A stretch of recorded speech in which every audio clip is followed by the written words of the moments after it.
Merci, cher Père Hugues, d'avoir pensé à moi pour cette deuxième conférence de Carême dans cette église de Champagne, ce jour de la transfiguration que nous avons vécu ce matin.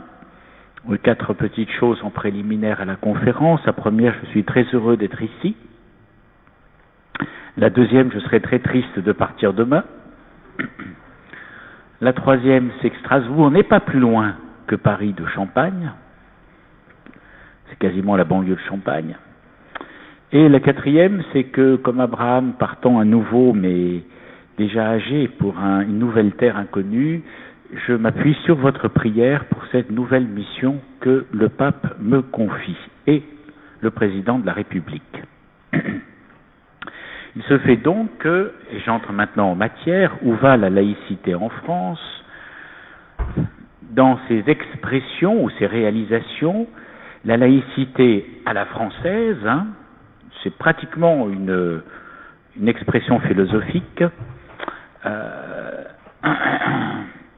J'irai d'une réalisation très particulière, celle du diocèse aux armées, à une autre réalisation de la laïcité à la française extrêmement particulière, elle aussi. Je reste donc un agent de l'État, payé par vos impôts, passant du ministère de la Défense au ministère de l'Intérieur en raison du concordat signé, presque imposé, on va dire, par Napoléon, et qui régit toujours donc l'Alsace et la Moselle, c'est-à-dire le diocèse de Strasbourg et le diocèse de Metz.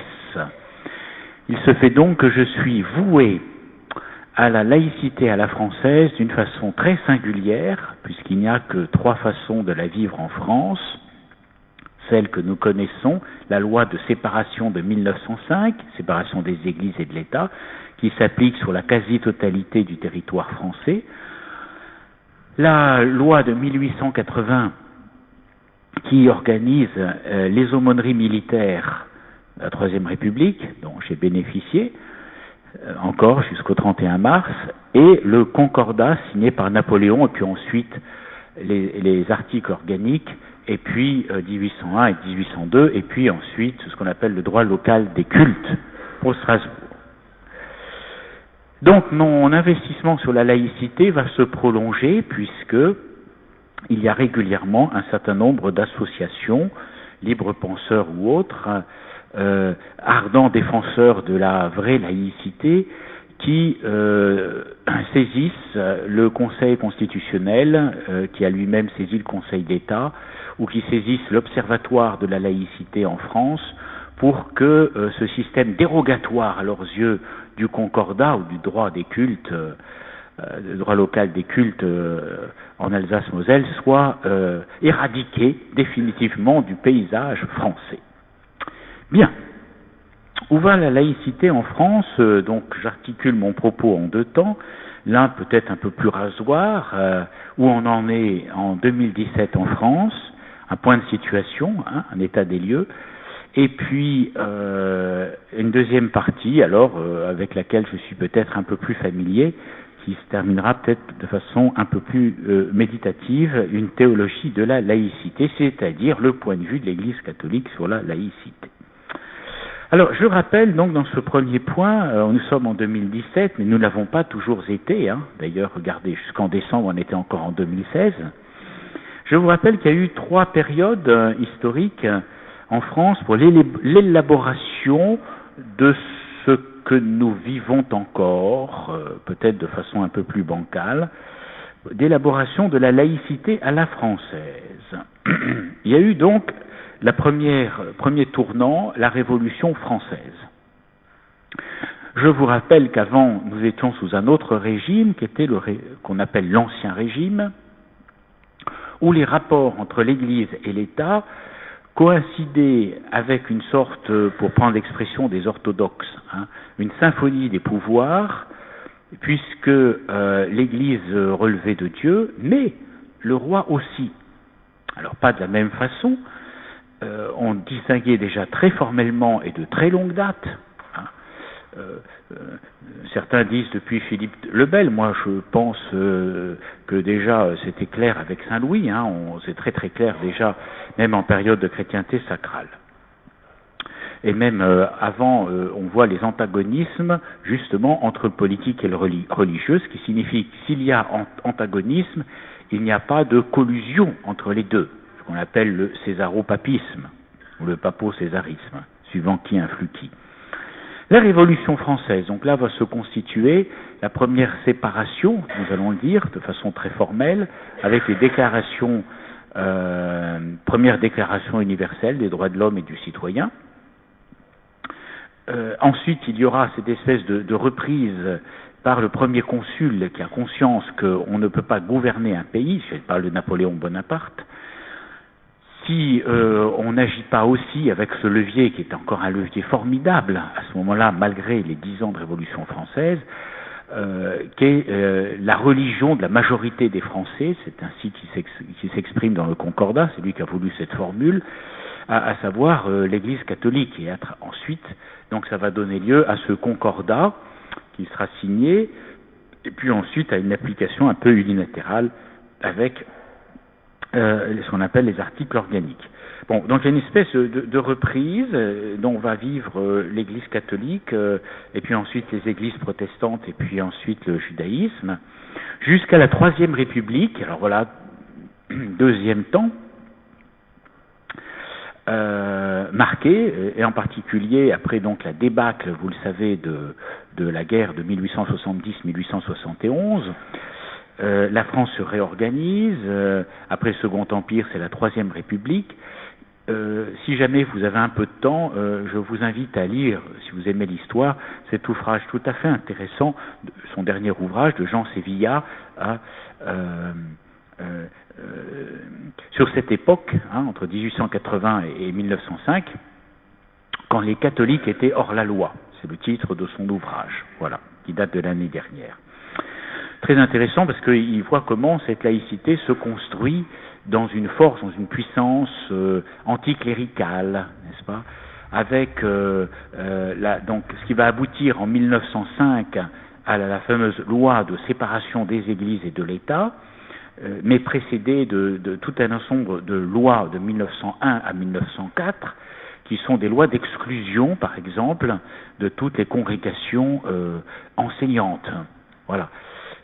Tous ces décrets et lois vont être appliqués de façon brutale, on va le dire, à tel point qu'il y a eu des scènes célèbres, vous le savez, des photos qui restent, ces moines de la Grande Chartreuse qui sont conduits manu militari, au sens propre du terme, donc par un bataillon, en dehors de leur monastère de la Grande Chartreuse.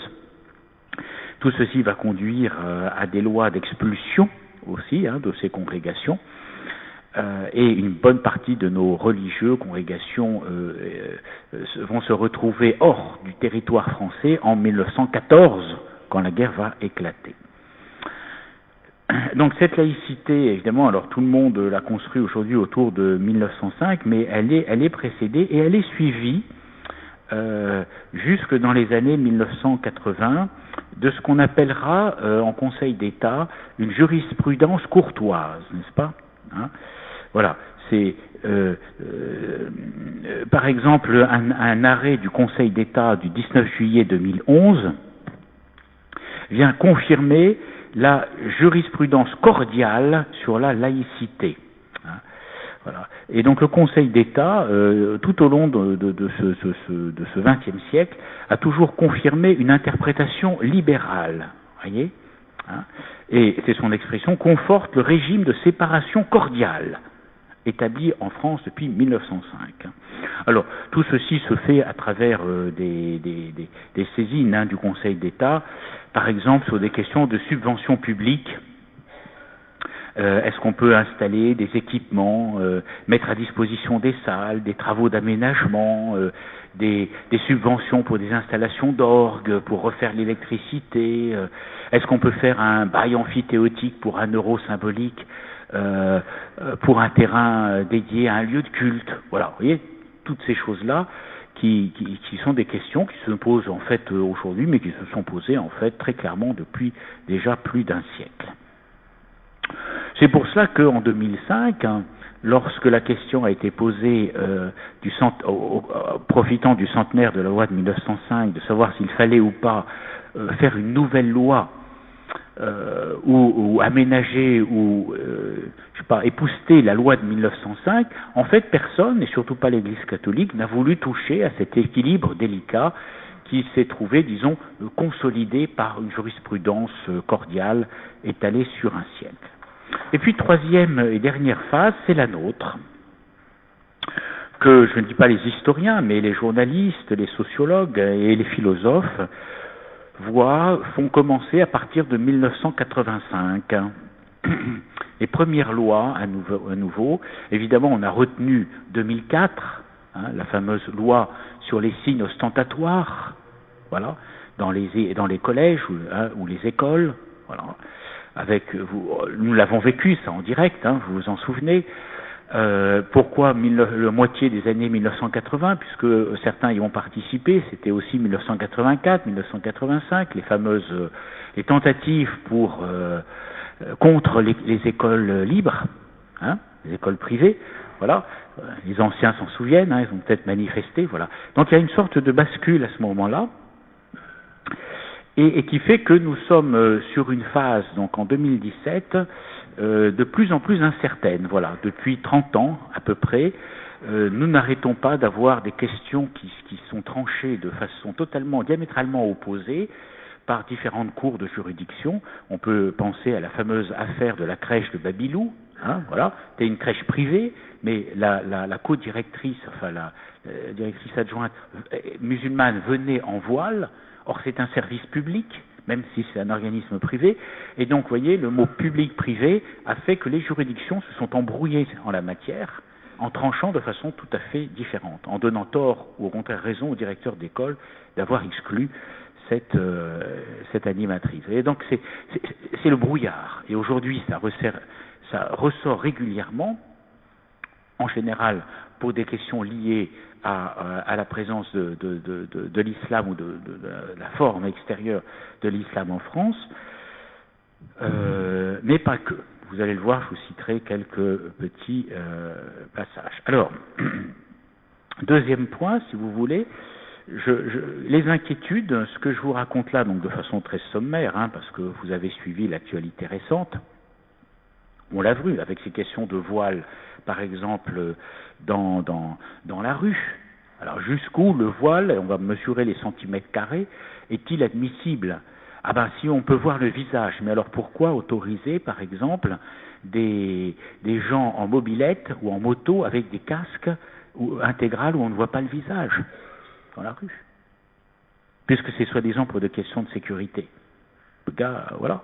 Oui, mais si c'est un casque, ça passe. Si c'est un bas de femme qu'on met sur le visage et qu'on pousse la porte de la banque, ça passe pas. Voyez, on est embrouillé en fait. Et là-dessus, après, ça remonte à la Cour européenne des droits de l'homme qui va donner raison à l'un ou à l'autre. Mais en réalité, si vous suivez d'ailleurs aussi les discours des hommes politiques qui veulent absolument se prononcer dans des matières qu'ils ne connaissent pas, ni au point de vue du droit, ni au point de vue de la philosophie, dont je vais vous parler encore moins au point de vue de la religion, n'est-ce pas ? Ils s'embrouillent et vous-même vous êtes peut-être embrouillé parce que vous dites, le ministre il dit ça, l'autre il dit ça, alors où on en est ? Et je me permets de vous signaler que cette embrouillamini mentale saisit aujourd'hui plus simplement la sphère entre guillemets publique, mais les entreprises privées. Alors, depuis 2 ans, guère plus, nous sommes provoqués par des questions, et j'ai moi-même été requis pour un certain nombre de conférences auprès du MEDEF, par exemple, sur ce thème, aujourd'hui, de la laïcité dans les entreprises privées. Jusque-là, ça s'était posé donc à l'école, évidemment, vous avez compris, les signes ostentatoires, dans la rue, voilà, les services publics. Est-ce que j'ai le droit, dans un restaurant, de ne pas servir une des dames voilées, etc. Et puis, progressivement, on s'aperçoit que la question se pose intégralement, telle qu'elle, si j'ose dire, ça advient jusqu'au bout, dans les entreprises privées. Est-ce que je peux exclure quelqu'un qui fait le ramadan, qui est complètement inactif, parce que le ramadan, ça tombe parfois au mois de juin, et donc entre 4h30 du matin et 22h, il mange pas, il boit pas, donc il peut rien faire. Qu'est-ce que je dois faire ? Et s'il me demande une salle de prière, qu'est-ce que je dois faire ? Voilà. Donc ça c'est des questions qui ont abouti, vous le savez, au ministère du Travail, à un document que vous pouvez trouver, récent, ces dernières semaines, sur ce thème. Voilà. Donc voilà où nous en sommes. Alors l'épiscopat n'est pas très à l'aise, je vous le cache pas. Alors l'épiscopat, par exemple, on a ce qu'on appelle l'instance Matignon, c'est des rencontres entre le gouvernement et les différentes religions, voilà, et en particulier l'Église catholique. Alors, je vous fais remonter un petit passage, par exemple, du Conseil permanent de l'épiscopat du 11 octobre 2016, où là, une vingtaine d'évêques et d'archevêques, donc, c'est le Conseil permanent de l'épiscopat avec son président, Monseigneur Georges Pontier, voilà, déballe évidemment en toute liberté. Voilà, alors quelques préoccupations à la suite justement de cette instance Matignon qui avait eu lieu quelques jours avant. En ce qui concerne la laïcité, je cite le procès-verbal, il semble important de rappeler que si les lois de la République ne prennent plus en compte la réalité religieuse, cela aura des conséquences très néfastes sur la société. Évidemment, nous sommes préoccupés par le laïcisme. Je vais vous lire un petit passage de l'audience de Monseigneur Pontier. Il est donc nécessaire de reconnaître le rôle qu'elle joue. Voyez. Nous sommes très préoccupés parce que cette loi de 1905, qui n'est pas si mal faite que cela, elle est même très bien faite par des bons juristes, porte un titre désastreux, séparation des églises et de l'État, parce que pour certains qui vont donner dans le laïcisme, le mot séparation résonne comme le gouvernement et l'État de façon générale ne doit plus prendre en compte du tout le rôle et la place des religions dans la société. Vous voyez la différence, Oui. Il est donc nécessaire de reconnaître le rôle que jouent les religions dans la société, notamment comme facteur régulateur au sein de la société. Par exemple, il est nécessaire que le système éducatif non seulement fasse place aux religions, mais encore permette d'éduquer les jeunes à la liberté de conscience, n'est-ce pas? Voilà. Et ça, je vous donne une préoccupation donc très récente, octobre 2016. Bon, je vous donne aussi un petit extrait de l'audition à l'Observatoire de la laïcité de Monseigneur Georges Pontier, qui est président de la Conférence des évêques de France, du 10 mars 2015. Bon, ça date un peu plus, mais son propos, je crois, est totalement actuel. Voilà. Vous savez ce que c'est que l'Observatoire de la laïcité, donc qui est présidé par un monsieur fort remarquable, Jean-Louis Bianco d'ailleurs, mais je vous rappelle que l'Observatoire de la laïcité, c'est un observatoire qui est chargé d'offrir des avis ou des conseils, entre autres à l'État, au gouvernement, qui peut s'en saisir ou il peut s'auto-saisir lui-même s'il pense qu'il y a un phénomène ou quelque chose qui manque au droit lié à la laïcité. Ce n'est pas un organe de réflexion sur la laïcité en général comme je vais le faire moi. Voilà. Est-ce qu'il y a eu manquement ou pas à la laïcité, par exemple? Voilà. Exemple, il y a l'année dernière, des groupuscules, ce sont des groupuscules, mais bon, des associations aujourd'hui qui ont saisi le gouvernement, qui a saisi l'Observatoire de la laïcité à propos du concordat, du droit local des cultes en Alsace. Évidemment, ils ont été déboutés. Ça les a beaucoup gênés parce que l'Observatoire de la laïcité a dit qu'il n'y avait pas un manquement à la laïcité, au droit de laïcité en France, en raison du respect du concordat et du droit local des cultes en Alsace-Moselle. Bien. Ils reviendront à la charge, ça va de soi. Alors, je vous donne un extrait peut-être un peu copieux, mais qui vous dit un peu notre préoccupation des évêques. La plupart, je pense, d'entre vous, vous êtes catholiques ici présents, et je pense que nous pourrions faire les mêmes observations si nous étions protestants, musulmans ou juifs. Donc, je cite Monseigneur Georges Pontier. Vous le savez aussi, l'Église catholique observe, déplore, regrette une forme de laïcisation de la société. Alors, il ne s'agit pas de l'État, de la société. C'est-à-dire la mise en œuvre du projet de cantonner l'expression des convictions religieuses des citoyens dans le seul espace privé, lequel devient de plus en plus circonscrit, ou, du moins, ce qui est défini comme espace public devient de plus en plus étendu. Ça revient un peu au même, hein, vous changez la frontière, quoi. Voilà. L'Église y voit un soupçon porté sur les religions, un jugement négatif et sévère, une crainte injustifiée et surannée. 2015, hein, je ne cite pas un texte de 1793. Hein. La radicalisation d'aujourd'hui n'est pas seulement le fait d'intégristes incontrôlables, ça c'est entendu. Elle peut trouver aussi sa motivation et sa force par opposition à une démarche laïcisante qui nie le fait religieux. Vous avez compris ce que veut dire Monseigneur Pontier. C'est-à-dire qu'on ne donne pas, évidemment, raison aux radicaux, aux intégristes et encore moins aux terroristes, bien entendu. Mais leur posture extrémiste, elle est pour une part, évidemment, engendrée peut-être par leur façon intégrisante de lire leur religion, mais elle peut être aussi une réaction à des postures laïcisantes, d'un laïcisme, je ne parle pas de laïcité, agressif, qui nie le fait religieux, lui interdit toute manifestation publique, assimile toute conviction spirituelle à une négation de la République. Alors, vous allez dire, c'est caricatural, ça ne l'est pas. Quand je vois toutes ces saisines au Conseil d'État ou à l'Observatoire de la laïcité, je me dis, bon, je ne sais pas combien de personnes ça concerne. Il faudrait voir. Est-ce qu'ils traduisent un état d'esprit ou est-ce que c'est le jeu des infimes minorités aujourd'hui de bousculer et d'avoir pignon sur rue comme si représentait quelque chose? Je ne sais pas. Cette laïcité est perçue comme agressive. On déplaise à certains fonctionnaires qui sont persuadés que eux-mêmes le vivent bien, mais nous percevons une certaine laïcité comme agressive. Elle met en cause un élément fondamental de l'identité de très nombreux Français de toute confession. Au fond, si on résume la chose, combien il y a de Français vraiment athées, sans croyance et sans religion? Qui ne pratiquent pas, ou peu, c'est une chose. Ouais. Elle suscite des résistances le plus souvent passives, silencieuses, mais non moins profondes, et parfois collectives, à travers l'appartenance communautaire qui heurte la tradition française. Dit autrement, il y aurait un risque important de passer de la laïcité de l'État est laïque, à une laïcisation de la société, qui manifesterait une réserve, voire une crainte par rapport aux appartenances religieuses de ses concitoyens. Est-ce que la distinction de Monseigneur Pontier vous paraît claire? Nous sommes, il a commencé par le dire, pour la laïcité de l'État. Je vais en reparler un petit peu. Voilà.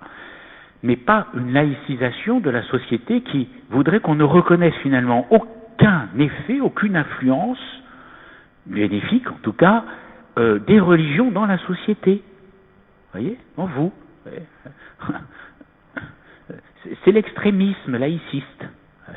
Il y a quelques mois, j'étais en visite pastorale à Carcassonne, c'est le régiment parachutiste là-bas, et je parlais avec l'évêque, Monseigneur Alain Planet, de la situation de son diocèse, de l'Aude, des départements donc les plus pauvres de France. Je crois que c'est le deuxième plus pauvre de France, on n'a pas grand-chose, c'est très très pauvre. Et il me disait, vous voyez, c'est le contre-pied du laïcisme idiot, c'est que le secours catholique, n'est-ce pas, une œuvre explicitement d'église, même si elle s'adresse à tout le monde pour aider, est totalement reconnue par tout le monde, y compris toutes les compagnies ou confréries de francs-maçons, parce que c'est le support social. Non, pas dans son effervescence, si vous voulez, ou son influence religieuse, mais en tant que support social. Et combien de nos associations, n'est-ce pas, dont ne pourrait pas se passer la société, sont d'origine religieuse, n'est-ce pas, même si elles s'occupent de tout le monde. Voilà, un exemple. Voilà. Donc la laïcisation de la société, c'est dire non, à partir du moment où c'est religieux, on ne veut pas qu'il y ait d'influence sur la société. Et donc, dit Georges Pontier, le risque consiste à favoriser la croissance des groupes radicaux ou fondamentalistes qui trouvent dans la valorisation de la posture de résistance un attrait auprès de personnalités fragiles, peu instruites, désorientées, etc., etc. Évidemment. Voilà. Et alors, je crois, dit Monseigneur Pontier, que les débats de société sur le port ostentatoire de signes religieux, sur le mariage, sur la fin de vie, sur les crèches de Noël, encore, ça nous a été resservi il y a quelques semaines, à Noël. Voilà. sur le travail du dimanche, sur le nom des fêtes religieuses, bientôt sur les jours fériés, ne sont pas des débats qui libèrent notre société d'une emprise illégitime et dangereuse des religions, mais au contraire, qui suscitent en chacune d'elles la constitution de réflexes identitaires immaîtrisables et qui peuvent être violents. Alors, notre tradition catholique, évidemment, chrétienne, de façon générale, n'est pas de réagir violemment, mais en tant qu'évêque, en tant que pasteur, je ne dis pas que certaines franges ou certaines parties de nos communautés ne vont pas non plus à un moment donné entrer en résistance, même de façon passive, en disant on commence à en avoir assez, si vous voulez, d'être constamment titillé pour des histoires de crèche, des histoires de... Voilà, on sait bien qu'il n'y a plus de vacances de Pâques, c'est les vacances de printemps, etc., etc. Bref, l'idée n'est pas de défendre la laïcité de l'État, mais d'aller vers une laïcisation de la société, c'est-à-dire, par exemple, gommer tout ce qui a trait à la religion dans la société. Vous savez qu'il y a eu des demandes, qui ont été pour l'instant repoussées par le droit, d'arracher aussi nos calvaires, nos crucifix de nos campagnes, parce que c'est heurter la sensibilité des incroyants que vous voyez, de mettre dans l'espace public des signes ostentatoires. Pour l'instant, ils ont été déboutés, mais vous voyez, tout ceci fait que nous confondons, et nous évêques, nous sommes très attentifs à cela. Voyez. Le laïcisme commence quand on veut passer de la laïcité de l'État que nous trouvons légitime à la laïcisation complète de la société. Là, on peut parler de laïcisme. Et il y a des mouvements laïcistes en France.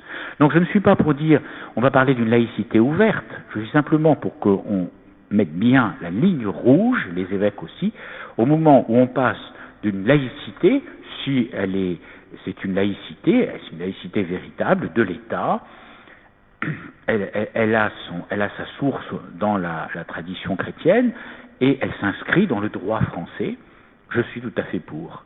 Mais à partir du moment où on veut commencer à gommer tous les effets de la religion, même d'une conscience, par exemple dans l'éducation, là nous ne sommes plus dans la laïcité de l'État, nous sommes dans la tentation, n'est-ce pas, de la négation des religions. Voilà, le pape François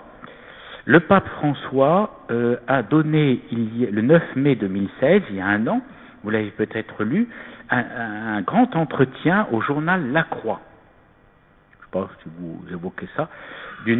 C'est paru dans La Croix le 9 mai 2016. Non, pardon, c'est paru le 17 mai 2016. Voilà. Mais c'était le... question du journaliste. Quelle est, selon vous, une bonne laïcité ? On pourrait discuter s'il faut mettre l'adjectif ou pas. Réponse du pape François. Un État doit être laïque. Les États confessionnels finissent mal. On parle des États, pas des nations, pas de la société. Cela va contre l'histoire. Je crois qu'une laïcité accompagnée d'une solide loi garantissant la liberté religieuse offre un cadre pour aller de l'avant. Nous sommes tous égaux comme fils de Dieu ou avec notre dignité de personne. Mais chacun doit avoir la liberté d'extérioriser sa propre foi. Si une femme musulmane veut porter le voile, elle doit pouvoir le faire. De même, si un catholique veut porter une croix, on doit pouvoir professer sa foi non pas à côté, mais au sein de la culture. La petite critique que j'adresserai à la France à cet égard est d'exagérer la laïcité. Alors ça a été repris en boucle, je ne sais pas si vous vous souvenez, ça a presque fait une polémique à la façon des médias. C'est-à-dire il suffit d'une déclaration ensuite d'un homme politique dans un autre sens ou je ne sais pas quoi, et hop, c'est gommé. Voilà, c'est du vent qui passe. Les gens prennent des choses pour des polémiques, c'est que du vent qui passe. Simplement, on occupe le terrain.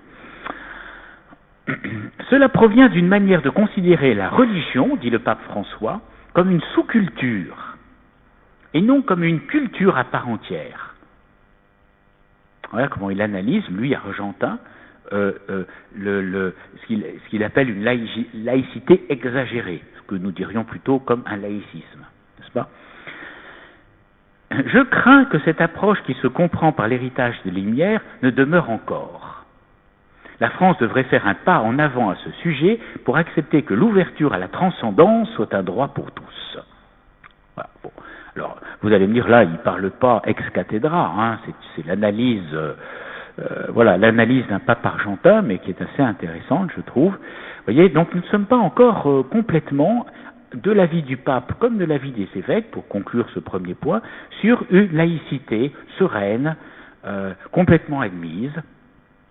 Je dirais même que, avec l'irruption de l'islam en France, des communautés musulmanes, parce que c'est plus complexe que de dire l'islam en France, des communautés musulmanes, plus en face d'un relan d'agressivité du laïcisme, je crains qu'on soit au niveau des esprits, pour l'instant, et peut-être demain au niveau de la rue, enfin des faits concrets, nous soyons très embrouillés.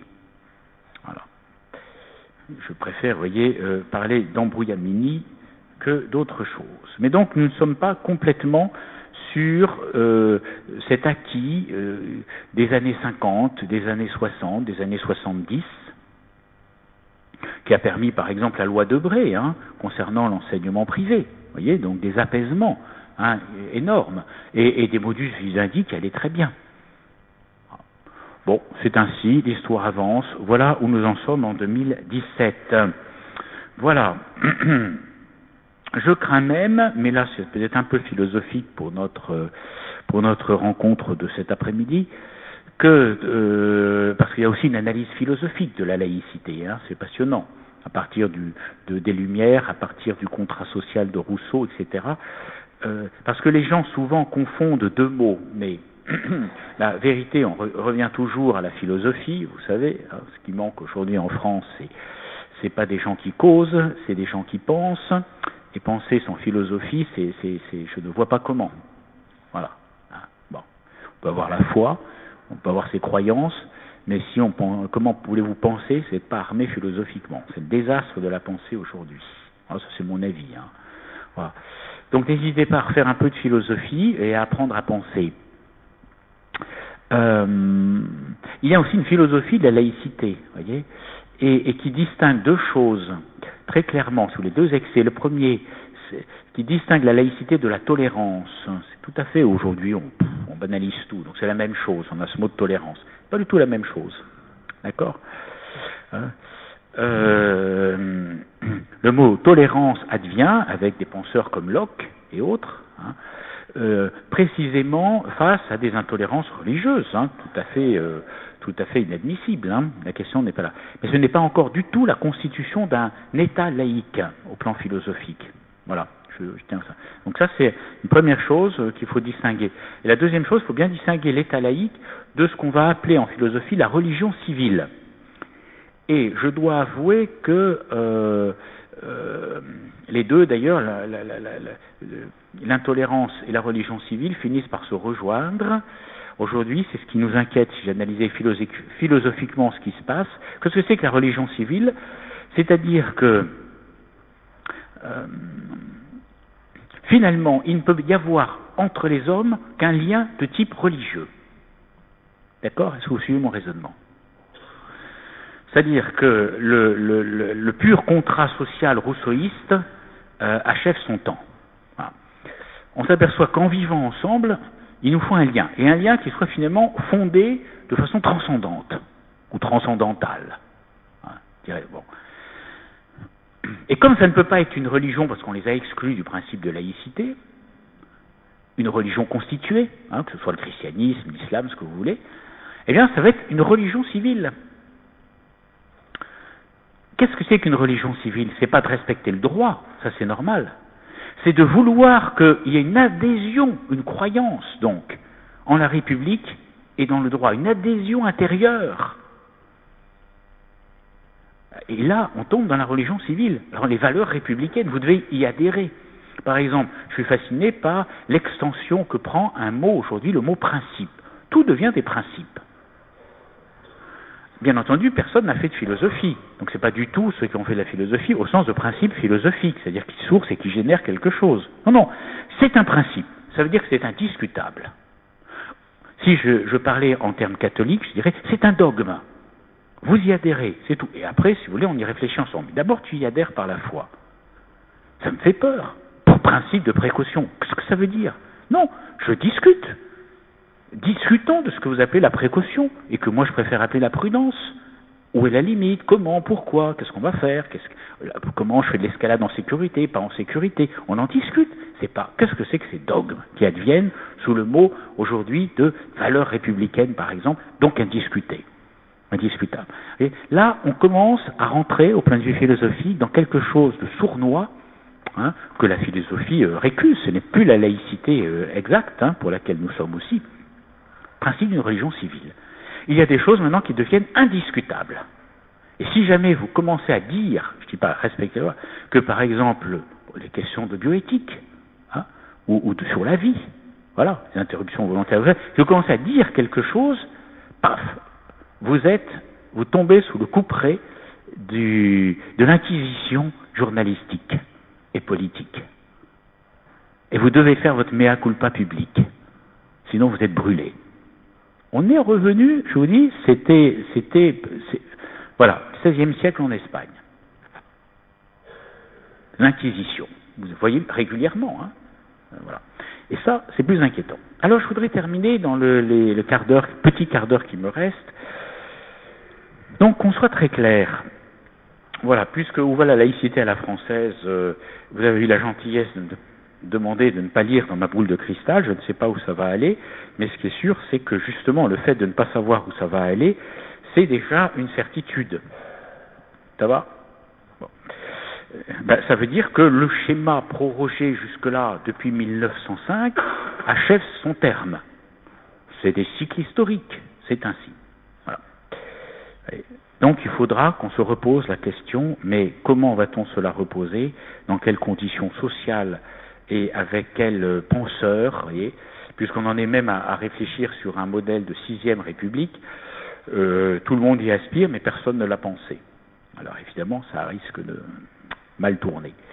Donc la laïcité, il y a donc toute une vision historique, il y a une vision juridique, voilà, qui découle de ce que je vous ai dit, qui se transcrit dans le droit, et puis il y a une vision philosophique, et puis il y a une vision théologique.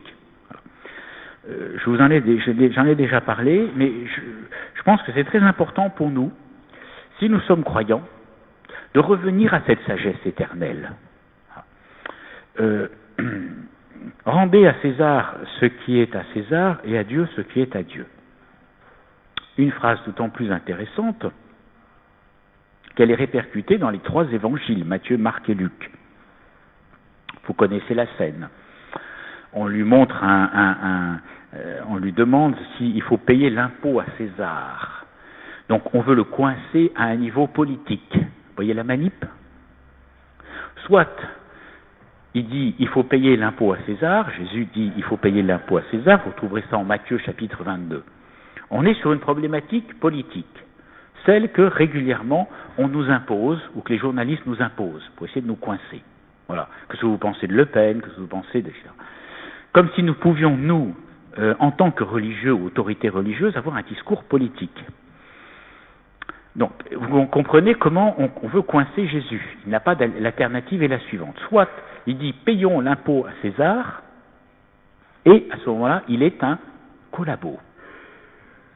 Il est du côté de Zachée et de tous les autres, des publicains, c'est un collaborateur. Voilà, tu as pris parti pour les nazis qui nous occupent.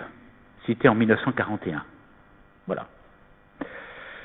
Et oui, la Palestine est occupée, je vous rappelle, par les légions romaines. Bon. Soit il dit il ne faut pas payer l'impôt à César, et à ce moment-là, il est objecteur, il est du côté de la résistance, il est du côté des zélotes. Il a pris parti, Simon le Zélote, etc., contre l'occupation romaine, contre le droit romain qui s'applique ici, dans l'Empire. Donc, l'alternative politique, s'il reste sur cette ligne horizontale du politique, coince Jésus. Alors, en tant que citoyen, parce que croyant vous êtes, mais citoyen vous êtes encore, et vous allez faire au moins 4 fois acte de citoyenneté, c'est le plus bel acte de citoyenneté, c'est le bulletin, là, dans l'urne. En tant que citoyen, ça, vous rentrez dans le jeu politique, vous êtes tout à fait. Mais en tant que croyant, vous devez vous situer avec l'Église du côté de la voie prophétique. Donc, au lieu de d'être enfermé dans l'alternative horizontale, on va dire politique, t'es un zélote ou t'es un collabo, t'es Zachée ou t'es Simon le zélote, Jésus, paf, prend la direction verticale, la parole prophétique. Montrez-moi le denier. Qu'y a-t-il sur ce denier? Il y a la figure de César. Rendez à César ce qui est à César, et à Dieu ce qui est à Dieu. Il n'a pas dit à l'Église ce qui est à l'Église, à Dieu ce qui est à Dieu. On n'aura pas fini de méditer là-dessus.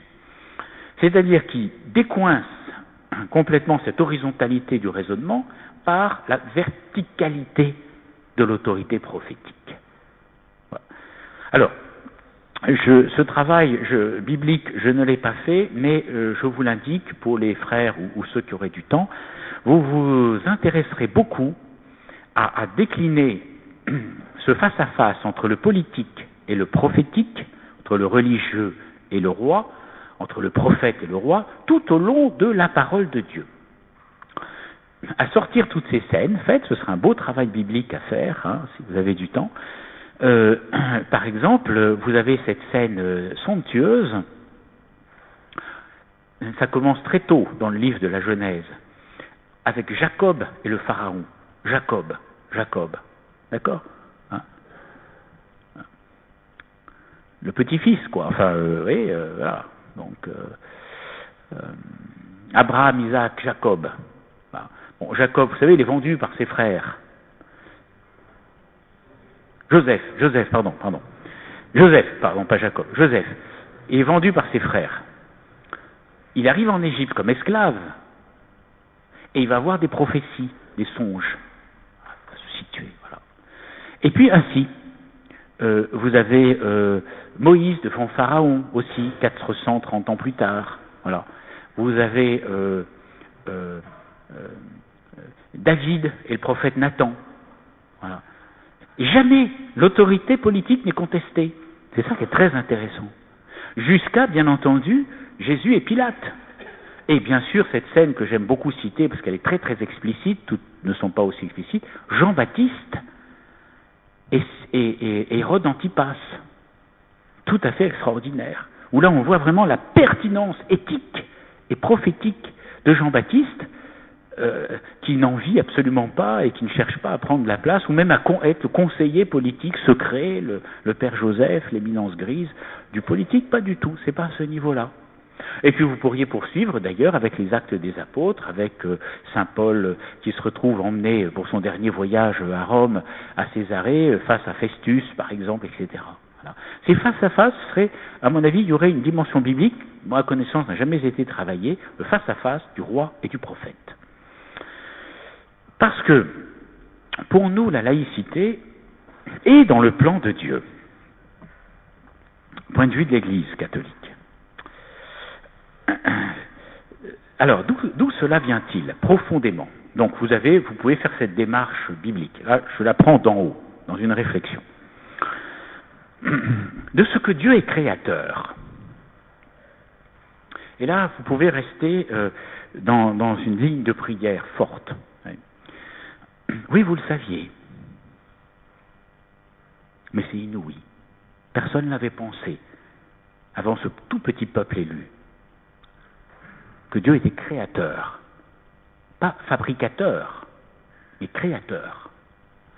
S'il constitue un lien absolument unique entre lui et toutes ses créatures.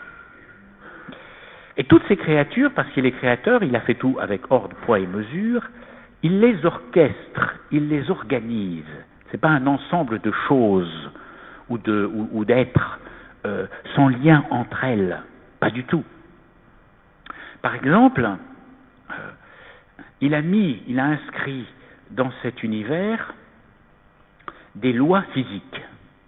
C'est extraordinaire. À tel point que cet univers fonctionne comme sans lui. Et qu'on pourrait regarder cet univers, on le fait d'ailleurs quand on est scientifique, sans l'hypothèse Dieu. On l'analyse dans une vision que certains diraient positiviste, mais que moi je dis scientifique déjà, simplement. Le positivisme commence quand on veut étendre cette méthode-là à tous les domaines de la vérité. C'est tout à fait autre chose. D'accord ? Donc effectivement, on n'a pas besoin de l'hypothèse Dieu pour étudier la gravitation. pour monter un programme informatique et qui fonctionne. C'est extraordinaire. Il y a un progrès technique, à ne pas confondre avec le mythe du progrès, hein. Un progrès technologique, un progrès médical dont on bénéficie ici tous, enfin j'espère, grâce à la sécurité sociale, etc. Voilà. Alors au fondement de tout cela, il y a quoi? Il y a Dieu qui est créateur, qui est tout-puissant. Je le dis parce qu'on a voulu contester ce mot au motif qu'il était amour, ouais, comme s'il y avait une opposition entre l'amour et la puissance. Alors, en tout cas, bon, bref. Il est source de tout, et il règne de partout. C'est pour ça que nous fêtons le Christ, roi de l'univers, à la fin de l'année liturgique. Et tout ceci ne contredit pas la laïcité, tant s'en faut, ça la fonde. C'est là qu'est le fondement de la laïcité. C'est dans la distance que Dieu met avec son cosmos d'abord. La distance que Dieu met avec chacun de nous, que j'ai appelée dans mon jargon à moi la laïcité personnelle. Cette distance qu'on appelle tout simplement la liberté. L'autonomie des choses temporelles et des choses matérielles, elle est sous nos yeux. Vous voyez, vous pouvez les bousculer, vous pouvez travailler les molécules, le microscopique, le macroscopique. Et tout ça, c'est quelque chose de tout à fait extraordinaire. Ça ne s'oppose pas à la création de Dieu, et c'est même en cherchant la raison ultime de cet ordre dans l'univers que constate la science, et qu'elle découvre, c'est même peut-être la raison ultime. Et il met donc aussi une distance entre lui et les sociétés humaines. Sociétés humaines qui sont de plusieurs ordres. Parfois, certaines de ces sociétés humaines sont même des communautés humaines. Par exemple, la famille. Par exemple, la patrie. Ce sont les deux communautés voulues par Dieu. Et puis, il y en a d'autres. Par exemple, une communauté religieuse. Voilà. Bon, ça, c'est pas droit naturel, mais c'est comme ça. Voilà. Bon. Donc, toutes les sociétés, parce qu'on n'emploie plus les bons mots aussi, hein, on parle toujours de la société, de la société, de la société. Plus personne ne veut parler, si, pour des revendications politiques de la nation ou de la patrie, voilà, pour des instrumentalisations politiques. Alors voilà. Et il a voulu inscrire Dieu, créateur, tout-puissant, sa toute-puissance dans tout un éventail d'autorité. Retenez ce mot. Le mot pouvoir, je l'aime pas beaucoup. Le mot autorité, je l'aime beaucoup. Il a donc injecté, voulu être la source de toutes les autorités que nous reconnaissons aujourd'hui dans le monde. C'est une chose extraordinaire, l'autorité. Avez-vous réfléchi à ça? C'est-à-dire une capacité d'influence d'une personne sur une autre personne, en vue de la faire grandir, bien entendu. Sinon, c'est du pouvoir. Alors, nous sommes dans une société singulière que nous allons appeler une communauté politique, avec le Concile Vatican II, Gaudium et Spes, qui est traversée par beaucoup d'autorités. Et toutes ces autorités ont un lien avec l'autorité supérieure, si vous voulez, de Dieu, et en même temps, elles sont réelles. Elles ont une autonomie. Alors, je vais conclure. Vous voyez cette vision qui est une vision de méditation sur laquelle nous allons chanter maintenant les vêpres. Mais parmi les autorités, il y a l'autorité politique. Et d'ailleurs, Jésus le rappelle à Pilate, il n'aurait aucune autorité si tu ne la tenais de Dieu. Il lui conteste d'autant moins son autorité qu'il sait qu'elle vient de Dieu. Autorité légitime. Il y a d'autres autorités dans la société. Tout de suite, vous allez penser à l'autorité religieuse. J'en viens. Il y a d'autres autorités que je veux aussi signaler, qu'il ne faut jamais confondre avec l'autorité politique. Par exemple, l'autorité des artistes, l'autorité esthétique, la religion civile terrifiante qui est en train de se mettre en place aujourd'hui en France, nie l'indépendance de toutes ces autorités. C'est le soviétisme. Voilà ce qui est beau, dit l'autorité politique. Mais on s'en fout. Quand l'autorité politique dit voilà ce qui est vrai au plan historique, tel événement est un génocide, personne n'a réagi, à part quelques historiens. C'est stupéfiant. C'est la religion civile, c'est le totalitarisme qui se met en place. C'est le politique qui dira, voilà, bientôt, c'est l'étape suivante, voilà ce qui est vrai scientifiquement. Alors là, ça vous fait réagir. Il y a l'autorité scientifique. Est-ce que c'est aux hommes politiques de dire comment va le ciel? Ou c'est aux scientifiques de dire, voilà les lois que nous avons découvertes par nos méthodes scientifiques? C'est à l'artiste de dire, voilà ce qui est beau dans mon intuition esthétique. Et c'est au prophète, avec l'autorité prophétique, et ça, je m'arrête là-dessus, de dire, et non pas à l'autorité politique. Alors vous voyez, il y a tous ces face-à-face aujourd'hui dans notre société. Et il me semble que nous avons à revenir au mystère de notre foi. Vraiment, quelque chose de très profond, ce qui est le début de notre credo, pour comprendre que la laïcité est voulue par Dieu. C'est au sens le plus strict du terme, cette sorte de face-à-face, d'indépendance et de reconnaissance réciproque de l'autorité politique, qui elle aussi vient de Dieu, de l'autorité prophétique des religieux, qui vient aussi de Dieu, et d'autres autorités. Et si nous sommes dans une société vraiment laïque, un pays vraiment laïque, alors c'est au politique qui est gardien de la paix et de la sécurité, n'est-ce pas, de l'ordre public, de veiller à ce que toutes ces autorités convergent à ce que nous appelons le bien commun, le bien de chacun et la paix pour tous. Merci.